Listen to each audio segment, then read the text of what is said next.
నీకు కూడా 13 సంవత్సరాల తర్వాత ఈ మాట విన్నట్లుగా ఈరోజు ఏ సంవత్సరం కూడా నువ్వు వెళ్తున్నావో తెలియదు, వేచి ఉండి ఏ సంవత్సరం కూడా వెళ్తున్నావో తెలియదు. నీతో ఆయన చెప్పేది, ఈ సంవత్సరం ఆ వాగ్దానం నువ్వు చూడబోతున్నావు, ఆ వాగ్దాన నెరవేర్పు నువ్వు చూడబోతున్నావు, ఆ కార్యం నువ్వు చూడబోతున్నావు. మన మందిరంలో, మన సంఘంలో, మన కుటుంబాల్లో మనం చూడబోతున్నాం. Are you ready? మన ప్రసంగం యెషయా 13 సంవత్సరాల తర్వాత మన ఒకటో పాయింట్, ఏదో విధముగా ఖాళీగా ఉంటుందా? ఏదో విధంగా ఖాళీగా ఉంటుందా అంటే దీనికి అర్థం ఏంటంటే, కొంతమంది చూడండి, భార్యాభర్తలు పిల్లలు ఎంతో ప్రేమగా ఉంటారు, కానీ వాళ్ళ హృదయంలో ఏదో ఖాళీ. అంటే బాగా అర్థం కావాలంటే ఏదో శూన్యం. భార్యాభర్తలు, 2 పిల్లలు, అబ్బా ఎంత ఐకమత్యంగా ఉంటారో, కానీ ఆర్థికంగా వాళ్ళు చాలా నలిగిపోతున్నారు. అన్నీ బాగున్నాయి, అది ఎలాగుంది? ఖాళీగా ఉంది. ఎలా ఉంది? ఆ ఖాళీ వాళ్ళని పిండేస్తుంది, ఆ ఖాళీ వాళ్ళని నలిపేస్తుంది, ఆ ఖాళీ రోలర్ కింద ఉన్నట్టు ఉంటుంది. భర్త విషయంలో సంతోషిస్తారు, భార్య విషయంలో సంతోషిస్తారు, పాప విషయంలో సంతోషిస్తారు, బాబు విషయంలో సంతోషిస్తారు. ఇది జ్ఞాపకం చేసుకోగానే అబ్బా బాబోయ్ అది వాళ్ళని పిండేస్తుంది. భార్యాభర్తలు, 2 పిల్లలు, అన్ని డబ్బులు ఉన్నాయి, పదవి ఉంది, అన్నీ ఉంటాయి, కానీ భర్త తేడా జీవితం. ఏంటిది? ఏదో విధంగా ఖాళీ. ఇంకంతే. ఆ భార్యకి అబ్బా డబ్బులు ఉన్నాయి, బంగ్లా ఉంది, కారు ఉన్నాయి, మంచి బిడ్డలను ఇచ్చాడు, మాట వినే బిడ్డలు ఇచ్చాడు, కానీ భర్తను జ్ఞాపకం చేసుకోగానే ఖాళీ. కొంతమంది భార్యాభర్తల పిల్లలు ఉంటారు, ఆ భార్య తేడా జీవితం చేస్తూ ఉంటుంది, ఆ భర్త బాగా సంపాదిస్తాడు, కారులో ఉంటుంది, పిల్లల్ని బాగా చూసుకుంటాడు, కానీ ఆమె జీవితం జ్ఞాపకం చేసుకోగానే అదేంటిది? పిండేస్తుంది. ఏదో విధంగా ఖాళీగా ఉంటుంది. దెయ్యంగాడు అలాంటి దుర్మార్గుడు, మానవాళిని ప్రశాంతంగా ఉండనివ్వడాడు, దేవుడిచ్చిన దీవెనలు అనుభవించనేకుండా చేస్తాడు. ఏదో విధంగా ఒక ఖాళీ ఉంటుంది. కొంతమంది చూడండి, భార్యాభర్తలు, బిడ్డలు చాలా ఐక్యంగా ఉంటారు, కానీ ఇంట్లో ఎవరికో ఒకరికి రోగం ఉంటుంది. ఏదో విధంగా ఖాళీగా ఉంటుంది, అది వాళ్ళని పిండేస్తుంది అంతే, నలిపేస్తుంది అంతే. అబ్రహాము, శారా అన్నీ ఉన్నాయి. అబ్బో 318 మంది సైనికులు అంటే ఏంటండి బాబు? మన రాష్ట్రపతి గారికి లేరు కదా, ఆఖరి మన ప్రధానమంత్రి గారికి అంతమంది లేరు కదా, మన ముఖ్యమంత్రి గారికి అంతమంది లేరు కదా. ఈయన ఇల్లు కాపాడడానికి, ఈయన కాపాడడానికి 318 మంది అండి బాబు. అన్నీ ఉన్నాయి, కానీ పిల్లల విషయం జ్ఞాపకం చేసుకోగానే నీరు కారిపోతారండి. దేవుడితో ఒక రోజు అన్నాడు, ఎందుకయ్యా ఇది అంతా ఇచ్చావు? ఎందుకు? ఎవరి కోసం ఇది అన్నీ ఇచ్చేసావు, ఎవరి కోసం నాకు అని డైరెక్ట్గా దేవునితో అన్నాడు. ఆ ఖాళీ అని ఏం చేసేస్తుంది?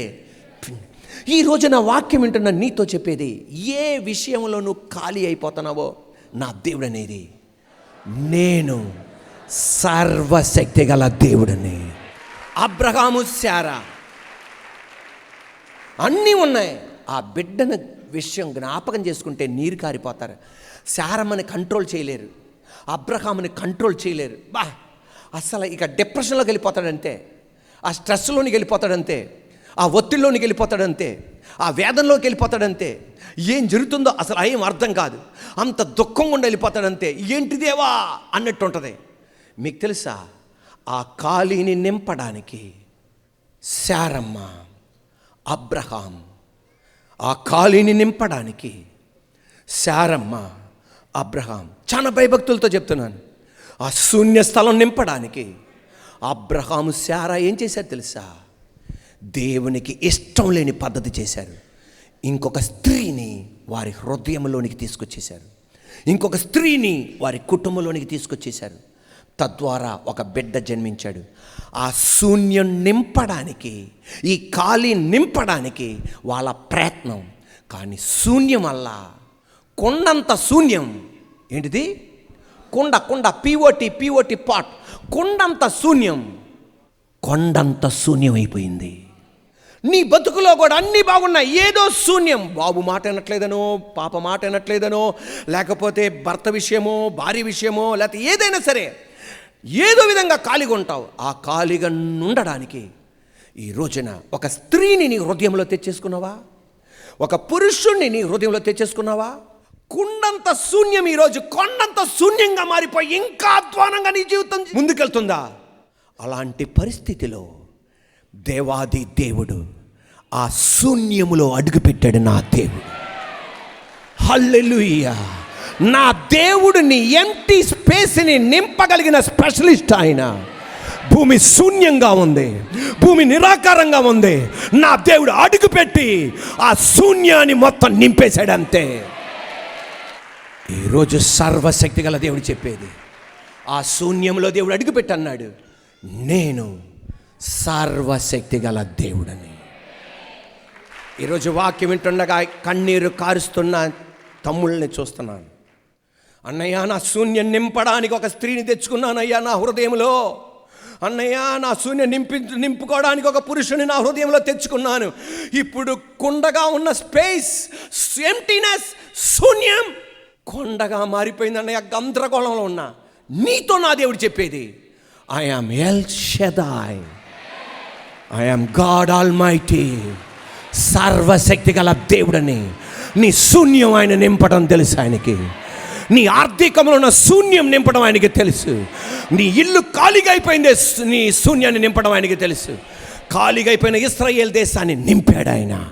ఖాళీగా ఉన్న నీ ఇంటిని ఆయన నింపగలిగిన వాడు ఆయన.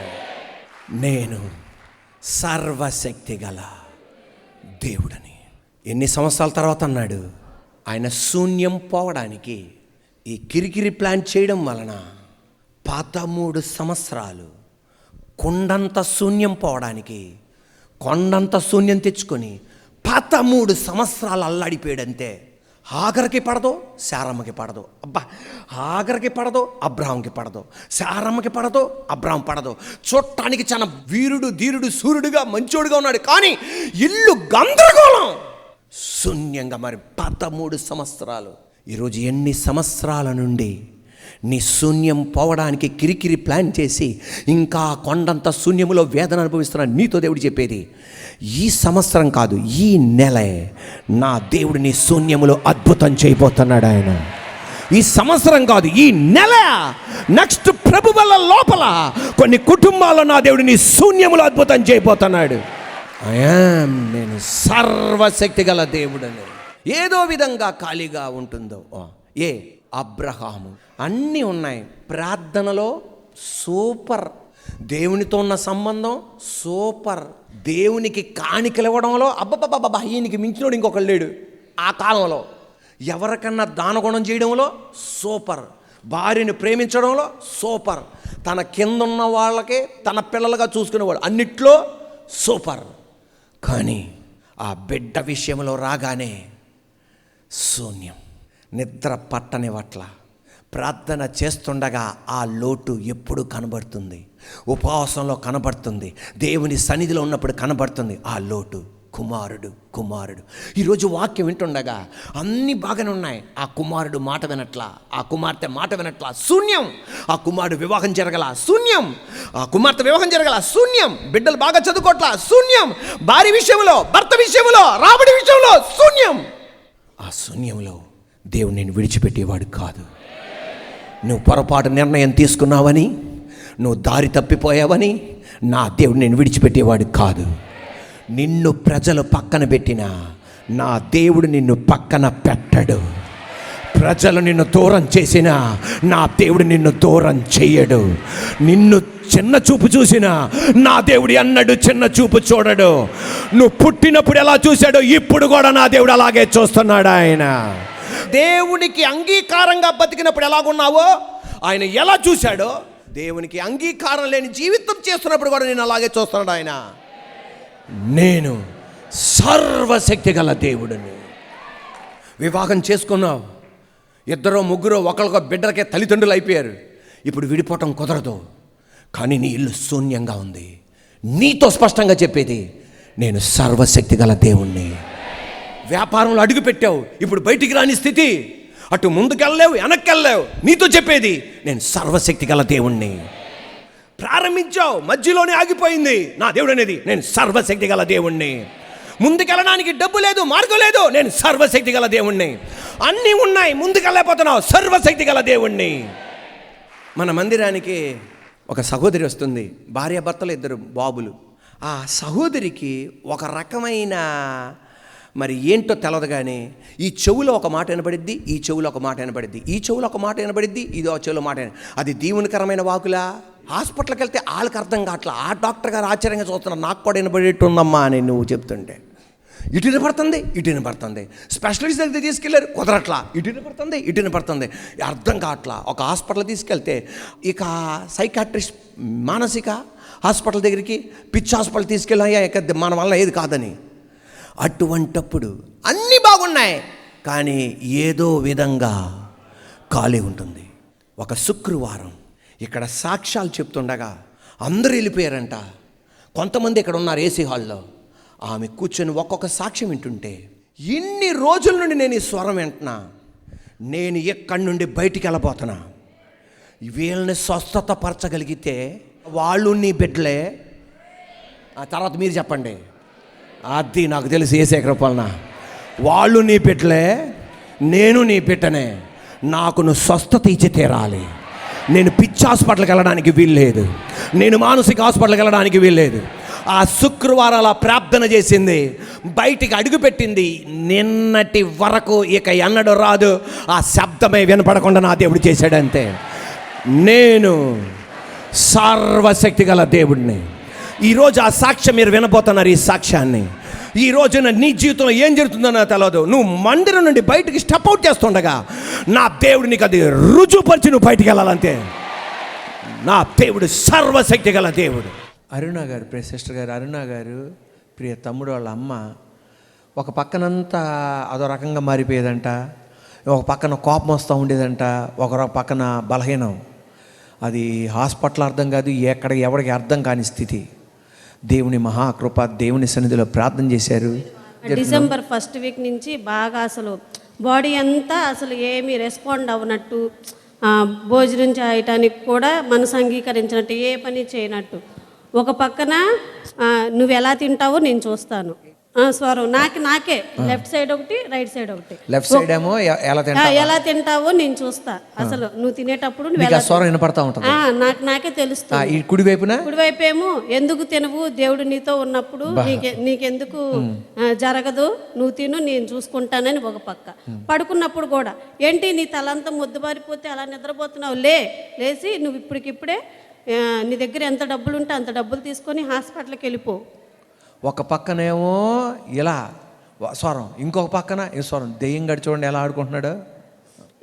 వెళ్ళిపోయి 2-3 రోజులు ఉండిపోతే బాగుంటుంది, నీకు అప్పుడు తగ్గిద్దని. మళ్ళా ఇంకో పక్కన నువ్వు వెళ్ళి 3 రోజులు 4 రోజులు ఉంటే నీ బాబు కాలేజీకి వెళ్ళాలి, మరి నీ బాబుకి ఎలా లంచ్ ఎలా ఎవరు కడతారు, నీ భర్తను ఎవరు చూస్తారు, నీకు తల్లిదండ్రులు లేరు, మరి నీ దగ్గర ఎవరు ఉంటారు, ఒకసారి ఆలోచించుకో. ఇట్లా నాలో నేనే ఆత్మ సంఘర్షణ, అసలు ఎవరితో చెప్పలేను. నిద్ర పట్టడం లేదు. అక్కడికి నేను మా బాబు హైదరాబాద్లో ఉంటున్నాడు, ఫోన్ చేసి అస్సలు నాకు బాగోట్లేదు, ఒకసారి రా బాబు అంటే వచ్చేసాడు. వచ్చి హాస్పిటల్కి తీసుకెళ్తే కొంచెం బ్లడ్ పర్సెంటేజ్ తక్కువ ఉంది, కానీ అంతకు మించిన ప్రాబ్లం ఏమి లేదన్నారు. లాస్ట్ వీక్ మండే తీసుకెళ్లారు బాబు, నర్వస్ సిస్టమ్ ఏమన్నా తేడా ఉందేమోనని తీసుకెళ్తే ఇటు లెఫ్ట్ సైడ్ కొంచెం తేడా ఉంది, దానివల్ల ఏంటంటే ఈ చివరి వేలు వరకు కొంచెం తేడాగానే ఉంటుంది, ఆవిడ ఏమీ పని చేయకూడదు, తిండ్లు పెట్టి అలా కూర్చోబెట్టండి అని అన్నారు. సరేలే, ఇంకా పండగ వస్తుంది, నేనేం పని చేయకపోయినా పర్వాలేదు, నేను అసలు బ్రతుకుతాను అన్న హోప్ నాకు లేదు. ఇంకా అలా కూర్చోబెట్టైనా సరే ఆ పండగ రోజు దేవుడు నన్ను అలా నిలబెడితే బాగుండు నా పిల్లల ముందు అని అనుకున్నానే, కానీ నాకు వేరే ఆలోచన లేదు. అలాంటిది అట్లానే ఇంకా లాస్ట్ ఫ్రైడే నేను వచ్చాను, అట్లా నా బలహీనతతోనే వచ్చాను. లాస్ట్ ఫ్రైడే కాకుండా అంతకుముందు అదే లాస్ట్ మండే బాబు తీసుకెళ్ళాడు నరాల డాక్టర్ దగ్గరికి. తీసుకెళ్తే ఆయన ఎక్స్రే తీశాడు, మెడిసిన్ ఇచ్చారు. మా మమ్మీకి ఊరికే ఏంటో కోపం వస్తుందండి, అరుస్తుందంటే ఆయన చాలా ఎగతాళిగా మాట్లాడాడు. కోపం వస్తే సైకాలజిస్ట్కి తీసుకెళ్ళు, లేకపోతే పిచ్చి హాస్పిటల్లో తీసుకెళ్ళు, ఇంకోసారి నా దగ్గర తీసుకురావకన్నాడు. అసలు ఆ మాటకి ఇంకా నేను ఇంటి దగ్గరకు వచ్చిన దగ్గర నుంచి బాగా మదన పడిపోతున్నాను. మొన్న ఫ్రైడే వచ్చి కూర్చున్నాను, మెసేజ్ విన్నాను, ఇంకా లాస్ట్లో ఇట్లానే సాక్ష్యాలు చెప్తుంటే ఒక బాబు కారు యాక్సిడెంట్ సాక్ష్యం ఒకటి, మళ్ళీ 3 పిల్లల్లో 2 పిల్లలు ఎక్స్పైర్ అయ్యి, ఒక బాబే బాగా అతను కూడా హెల్త్ ప్రాబ్లమ్స్తో లాస్ట్ స్టేజ్ దాకా వెళ్ళి మళ్ళీ దేవుడు అతన్ని స్వస్థపరిచిన సాక్ష్యం. అవి 2 సాక్ష్యాలు విని అంత స్వస్థత ఇచ్చిన దేవుడు నాకెందుకు ఇవ్వడు, ఇదిగో నేను ఇప్పుడు బయటికి వెళ్తున్నాను దేవుడా. డాక్టర్ గారు అంత ఎగతాళిగా మాట్లాడాడు. నేను వెళ్తున్నాను, నేను అడుగు బయట పెట్టిన దగ్గర నుంచి నువ్వు నాకు ఎలా ఇస్తావో, నాకు మంచి ఎనర్జీని ఇవ్వాలని అట్లా అడుగు పెట్టి నేను బయటికి వెళ్ళాను. మరుసటి రోజే అసలు నా ఇల్లు మొత్తం నేను ఎలా క్లీన్ చేసుకున్నానో, ఎంత ఓపిక వచ్చిందో, ఎంత బలం వచ్చిందో. దేవుడు అంత శక్తినిచ్చి ఈ రోజు వరకు కూడా నాకు కొంచెం కూడా నీరసం లేకుండా ఇక్కడికి వచ్చే క్షణం వరకు కూడా నాకు అంత ఎనర్జీని ఇచ్చి నన్ను స్వస్థపరిచాడని ఆ దేవునికే నాకు నిండు కృతజ్ఞత స్తోత్రాలు. చప్పట్లు కొడుతూ దేవా దేని మహిమపడదాం. ప్రియ సిస్టర్ గారి విషయంలో దేవుడు అద్భుతం చేసి ఈమె నిన్న శుక్రవారం వచ్చినప్పుడు సాక్ష్యాలు అందాయి. మీరన్నట్టుగా వాళ్ళకి స్వస్థత పరిస్తే నాకెందుకు స్వస్థత పరచవు? బా ఏం విశ్వాసం అండి బాబు నాయన. వాళ్ళకు స్వస్థపరిస్తే నాకెందుకు నువ్వు స్వస్థపరచవు?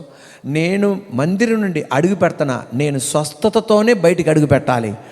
ఆ రోజు నుండి ఈ రోజు వరకు దేవాది దేవుడు ఇచ్చిన స్వస్థత అది స్థిరంగా నిలబెడుతున్న విధానం బట్టి చప్పట్లు కొడుతూ దేవాదేవుని మహిమపడదాం. ఈరోజు వాక్యం వింటున్నా, ఈ సాక్ష్యం వింటున్న వాళ్ళు ఏ బలహీనతతో ఉన్నా మీరు కూడా ఇదే ప్రార్థన చేసుకోండి. దేవా ఆమెకి చేయగలిగితే నాకెందుకు చేయవు? మీరు కూడా మందిరం నుండి బయటికి వెళ్తున్నప్పుడు అదే స్వస్థతతో మీరు బయటికి వెళ్ళాలి. ఇప్పుడు ఆ స్వరం వినబడుతుందమ్మా? అసలు వినబడటం లేదు, నిద్రపోతే తెల్లారిందాక లేవడం లేదు. సూపర్. దేవుడే మాట్లాడుతున్నాడు, దాన్ని ఆపాడు. ఈ ఎడం పక్కన ఉన్న స్వరాన్ని, ఈ కుడి పక్కన ఉన్న స్వరాన్ని దేవుడు ఆపేసి గాఢ నిద్రిస్తున్నాడు. ఈమెలాగా ఎవరికన్నా స్వరాలు శబ్దాలు వినబడితే ఈరోజు ఏ సునాములు ఆగిపోను గాక. నా దేవుడు ఆ వాల్యూమ్ని బ్లాక్ చేస్తున్నాడు అంతే, మ్యూట్ కాదు, ఇక పూర్తిగా దాన్ని డిస్ట్రాయ్ చేస్తున్నాడు అంతే. యేసు ప్రభువు అన్నాడు, సాతాను కార్యాలు చెడగొట్టడానికి నేను వచ్చాను అన్నాడు. దేవునికి మహిమ కలుగును గాక. ఎప్పుడూ లేదండి, ఒక 3-4 సంవత్సరాల నుండి కుటుంబంలో సమాధానం లేకుండా, ఎప్పుడు పండగ వచ్చినా కూడా ఏమవుతుందో తెలియదు. ఆ రోజుకి మాత్రం ఏదో అయిపోవటం, ఆ రోజు మేమందరం కూడా ఏదో వేరే థాట్స్లో ఉండటం అలా జరుగుతూ ఉండేది.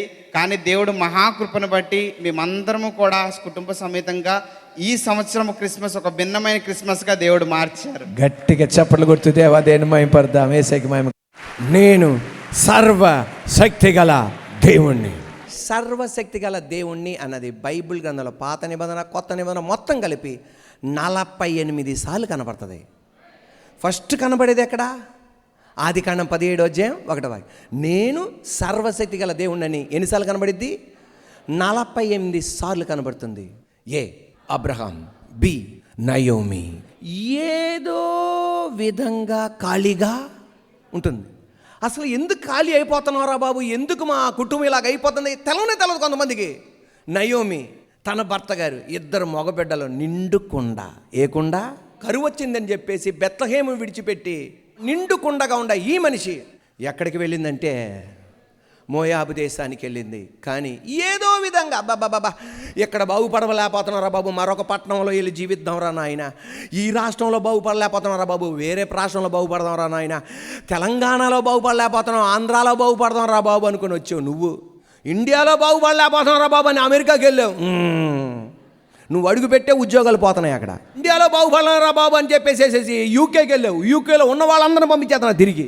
నీ కాలు అంత మంచి కాలు, ఎక్కడ కరువులో నేను బతకలేనరా నాయన, నిండుకుండగా ఉన్నా ఈమె మోయాబు దేశానికి వెళ్ళింది. అబ్బా నిండుకుండగా ఏదో విధంగా, ఇక్కడ వాక్యం వింటున్న మీరు ఏదో విధంగా ఖాళీ అయిపోతారంతే. కొన్ని రోజులే ఆ నిండుగా ఉండే ఆ జీవితాన్ని మీరు అనుభవించగలరు. ఎలాగొట్ట ఖాళీ అయిపోతారు. ఎలా డబ్బులు వెళ్ళిపోయినాయి అర్థం కాదు, బంగారం ఎక్కడ పోయింది అర్థం కాదు, వజ్రాలు ఎక్కడ పోయింది అర్థం కాదు. ఎవరికన్నా వజ్రాలు ఉంటే ఒక వజ్రం నాకు కూడా ఇవ్వండి. నాకు కాదు, మందిర స్థలానికి. వజ్రాలు ఎక్కడ పోయినాయో తెలవదు, ఏమి పోయినాయో ఏదో విధంగా ఖాళీ అయిపోద్ది అంతే. భర్త గారు మరణించారు, పెద్ద కొడుకు మరణించాడు, రెండో కొడుకు మరణించాడు, ఒక కాళ్ళు వెళ్ళిపోయింది, 2 విధవరాళ్ళు మాత్రమే మిగిలిపోయారు. ఏదో విధంగా ఖాళీ అయిపోతారు అంతే. ఏదో విధంగా ఖాళీ అయిపోతే ఈమె చెప్పిన మాట ఏం తెలుసా? ఈమె అవిధేయత వలన, ఈమె పొరపాటు వలన, ఈమె కంగారు వలన, తొందరపాటు వలన జరిగిందనుకో. కానీ ఆమె అన్న మాట ఏంటి తెలుసా? గాడ్ ఆల్మైటీ, సర్వశక్తుడు నా జీవితాన్ని ఇలా చేశాడు అని 4 సార్లు చెప్తుంది. దేవుడు అబ్రహాముతో అన్నాడు, నేను ఎవరిని? కానీ ఈమెమంటా తెలుసా? సర్వశక్తుడు నా జీవితాన్ని ఇలా చేశాడు. ఎస్, ఆమె పాయింట్లో తప్పు లేదు. అంటే అవిధేయత కోణంలో మనం ధ్యానించొద్దు. ఇప్పుడు వేరే కోణంలో చూద్దాం. ఆమెనేది ఏంటి తెలుసా? దేవా, నేను ఒక్కదాన్నేనా ఇంత అవిధేయత చూపెట్టింది? నేను ఒక్కదాన్నేనా ఇన్ని పొరపాటు జరిగింది? బెత్లెహేములో ఉన్నప్పుడు నేను ఒక్కదాన్నేనా మోయాబుకి వెళ్ళింది? ఎంతమంది వేరే వేరే దేశానికి వెళ్ళా? నేను ఒక్కదే, నేను చేసిందే నీకు ఎంత పెద్ద పొరపాటుగా కనబడుతుందా దేవా? నాలాగా ఎన్ని కుటుంబాలు వెళ్ళలేదయ్యా, బతకడానికే కదా వెళ్ళింది మేము. మాలాగా ఎంతమంది ఐగుప్తు దేశానికి వెళ్ళలేదు, మాలాగా పక్కన దేశానికి ఫిలిస్తీన్ దేశానికి వెళ్ళలేదు, మాలాగా ఎంతమంది మరమర దేశానికి వెళ్ళలేదు. నేను ఒక్కదానివేనా ఇంత బాధను అనిపించేది చేసేది? ఒక్కలయ్యా మరణించింది, భర్త మరణించాడు, పెద్ద కొడుకు మరణించాడు, రెండో కొడుకు మరణించాడు. సర్వశక్తుడు నన్ను శూన్యం చేశాడు. దేవా, నేను ఒక్కదాన్నేనా? నా కుటుంబం మీదకైనా ఇంత శిక్ష నువ్వు పంపించేది? నేను కూడా నీ బిడ్డనే కదయ్యా, నువ్వు కనికరించే దేవుడు కదయ్యా, కృపగల దేవుడు కదయ్యా, నిలబెట్టే దేవుడు కదయ్యా. ఏకంగా 3 మరణాలయ్యా, ఎలా బతకాలో నాకు అర్థం కావట్లేదు తండ్రి. నన్ను నమ్మొచ్చింది యవనస్తురాలైన ఈమె, వెళ్ళిపోవే అంటే వెళ్దో. నీ దేవుడే నా దేవుడు, నీ జనమే నా జనం, మరణము తప్ప మన ఇద్దరిని ఎవరు వేరు చేయలేరంటుందామా? ఇంకొకరిని పెళ్లి చేసుకోవే, మధ్య వయసు నీది, చూడటానికి బాగున్నావు, ముసల్దాన్ని నన్ను వెంబడించి ఏం చేస్తావంటే, నిన్ను కాదు నేను వెంబడించేది, నీ దేవుడిని నేను వెంబడిస్తున్నాను అంటుంది. రూతు గ్రంథం 1:20-21. ఆమె సర్వశక్తుడు. అక్కడ ఏం కనబడి తెలుసా? ఎల్ షదాయ్. ఆమె సర్వశక్తుడు. నాకు చాలా దుఃఖము కలుగజేశాను గనుక నన్ను నయోమి అనక మారా అనుడి. నేను సమృద్ధి గలదాననై వెళితిని, అంటే నిండుకుండగా. యెహోవా నన్ను రిక్తురాలినిగా తిరిగి రాజేశాను, అంటే ఖాళీ కుండగా చేశాడు. మీరు నన్ను నయోమి అని పిలవనేలా, యెహోవా నా మీద విరుద్ధముగా సాక్ష్యము పలికాను, సర్వశక్తుడు నన్ను బాధపరిచాను అని వారితో చెప్పాను. ఎల్ షదాయ్. ఈమెలో ఉన్న ఒక స్పెషాలిటీ, ఈమె ఖాళీ అయింది కానీ ఎన్నడూ మనం చేసినట్లుగా విగ్రహారాధన వైపు తిరగల, మాంత్రిక శక్తి వైపు తిరగల, చేతబడి శక్తి వైపు తిరగల. సౌలు చేసినట్లు, ఇశ్రాయేల్ దేశపు మొదటి రాజు సౌలు చేసినట్టు మాంత్రికుల వైపు తిరగల, చేతబడి వైపు తిరగల, చిల్లంగి వైపు తిరగల. తన ఖాళీని దేవుని చేతికి అప్పగించింది. అయ్యా, ఈ శూన్యం నీకు తెలుసు నాయనా, నువ్వు నింపగల దేవుడివి. ఈ శూన్య చేతులను నింపగలవు, ఈ శూన్య హృదయాన్ని నింపగలవు, ఈ శూన్య భూమిని నింపగలవు, ఈ శూన్యమైపోయిన మా బతుకులను నింపగలవు. ఈ రోజున నీ ఇల్లు ఇలా శూన్యమైపోయిందా? సౌలు చేసిన పొరపాటు చేయకండి. మాంత్రికుల వైపు, చేతబడి వైపు, చిల్లంగి వైపు, దుష్ట శక్తుల వైపు తిరగకండి, ఆయన వైపే తిరగండి. ఆయన ఏం చేస్తాడో చూద్దాం. Are you ready? నయోమి ఒక అద్భుతమైన మాట తన కోడలతో ఒక మాట అంది. ఏం జరిగిద్దో చూద్దాం.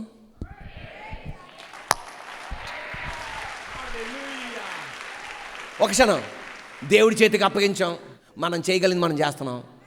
నువ్వు పరికిలేడుతున్నావు, వా, దేవుడి చేతికి మనం అప్పగించాం, మనం చేయగలిగింది మనం చేస్తున్నాం. శూన్యస్థితి ఉందని ఖాళీగా పడుకోవట్లా, మనం టీవీ చూసుకొని యూట్యూబ్ చూసుకొని ఎలుక గోకినట్టు అనట్లా. ఏం చేస్తున్నావు? నువ్వు పరికిలేడుతున్నావు, పొలంకి వెళ్తున్నావు. ఏం చేస్తాడో చూద్దాం. హల్లెలూయా. ఏం చేస్తాడో చూద్దాం.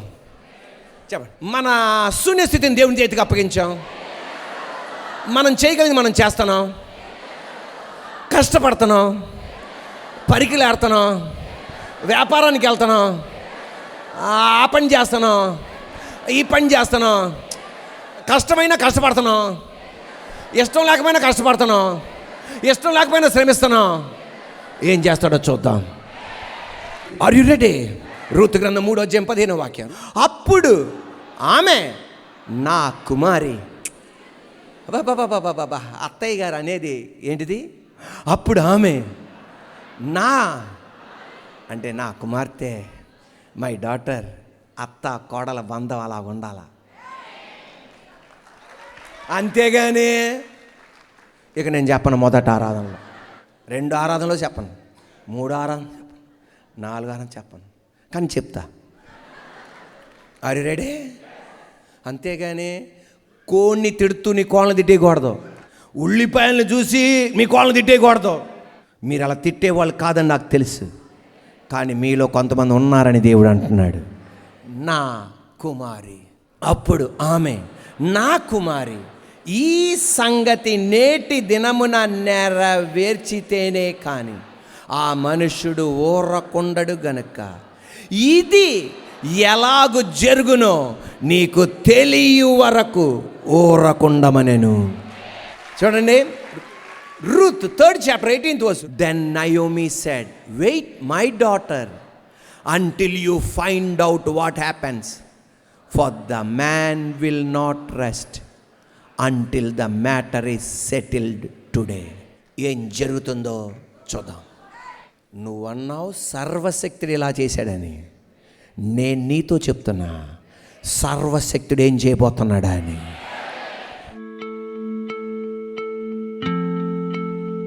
ప్రార్థన. పరలోకమందున మా తండ్రి పరిశుద్ధాత్మదేవా యేసయ్యా, 13 సంవత్సరాల తర్వాత ఏదో విధంగా ఖాళీగా ఉంటుంది. ఎందుకు ఖాళీ అయిపోద్దో అర్థం కాదు, కానీ అబ్రహాము జీవితంలో ఖాళీని నింపావు నాయన. యోబు శూన్యస్థితిని ఇంకా గొప్పగా నింపావయ్యా. ఎవరైనా వాళ్ళ హృదయాలు శూన్యంగా ఉంటే యేసయ్యతో నింపేటట్లు చేయమడుతున్నాను. ఇదిగో నేను హృదయ తలుపుల వద్ద నిలిచి తట్టుచున్నాను. ఎవరైనా నా స్వరము విని ఎడల నేను మీతోను మీరు నాతోను కలిసి భోంచేస్తారు. ప్రతి శూన్యం ఈ నెల నింపబడును గాక. మాకిచ్చిన వాగ్దానం యెహోషువ గ్రంథం 5:19, నేను మీ గిల్గాల్ అవమానమును దొర్లించి వేస్తా. ఎలా? ఐఎమ్ ఎల్ షదాయ్, నేను సర్వశక్తి గల దేవుని. పరిశుద్ధాత్మదేవా, ఈ పగటి వేళందు పనికిరాన్న నిలిపిటి వాడుకున్న విధానం బట్టి స్తోత్రం. నీకు మహిమ చెల్లిస్తూ యేసు నామమున తండ్రి, ఆమేన్. ఎవరు చెప్పారు నీ కుటుంబం బాగుపడదని? ఎవరు చెప్పారు నీ భర్త మారడని? ఎవరు చెప్పారు నీకు పిల్లలు కలగరని? ఎవరు చెప్పారు ఆ రోగము తగ్గదని? ఎవరు చెప్పారు ఆ ఉద్యోగం పొందలేవని? ఎవరు చెప్పారు ఆ ప్రమోషన్ నీకు దొరకదని? ఎవరు చెప్పారు నీకు పరిచర్యలో అభివృద్ధి పొందలేవని? ఎవరు చెప్పారు ఆ వ్యాపారం నువ్వు చేయలేవని? ఎవరు చెప్పారు నువ్వు చదువుకోలేవని? ఎవరు చెప్పారు ఈ అప్పుల ఊబిలో నుండి బయటికి రాలేవని?